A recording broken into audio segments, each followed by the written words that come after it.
Civil rights activist Reverend Al Sharpton will visit Memphis next week to deliver the eulogy for Tyre Nichols. Thank you for joining us. I'm Joe Birch. I'm Joy Redmond. Ahead of his arrival, Sharpton is demanding criminal charges against the 5 Memphis police officers fired for their role in Nichols's arrest and death.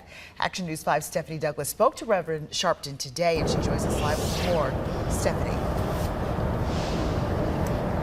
Yeah, good evening, guys. Reverend Al Sharpton and his National Action Network organization is offering the Nichols family any resources they may need in order to fight for justice for Tyre.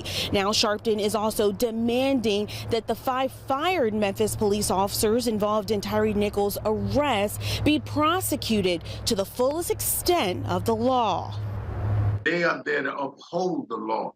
They're not there to break the law. National civil rights leader, the Reverend Al Sharpton, says he's outraged. He's calling for the 5 black former Memphis police officers to be prosecuted to the fullest extent of the law after the arrest and beating of 29-year-old Tyre Nichols. Nichols was arrested January 7th after a traffic stop. He died 3 days later. How do you excuse 5 trained men? I don't care what they say he said to them or whatever.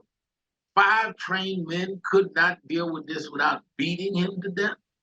There's no way I would go for that. Sharpton says firing the officers is not enough. He says if the FBI and U.S. Department of Justice finds that Nichols' constitutional rights were violated, then the officers should be prosecuted. We are against police brutality, not just white police brutality.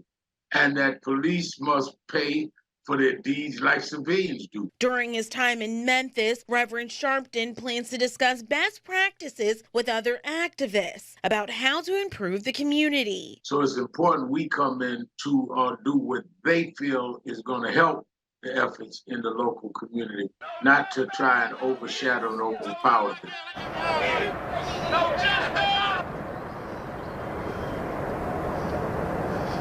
Now, Reverend Al Sharpton is set to deliver Tyre's eulogy at Mississippi Boulevard Christian Church February 1st at 10:30 a.m. Shelby County District Attorney Steve Mulroy says that Nichols' arrest video will be released sometime later this week or next week. Nichols' parents has already had the chance to view it privately. Reporting in Memphis tonight, Stephanie Douglas, Action News 5. All right, Stephanie, we'll continue to follow the latest developments as the investigation into Nichols' death unfolds. And of course, we'll bring you updates here on the air and online as soon as we get them.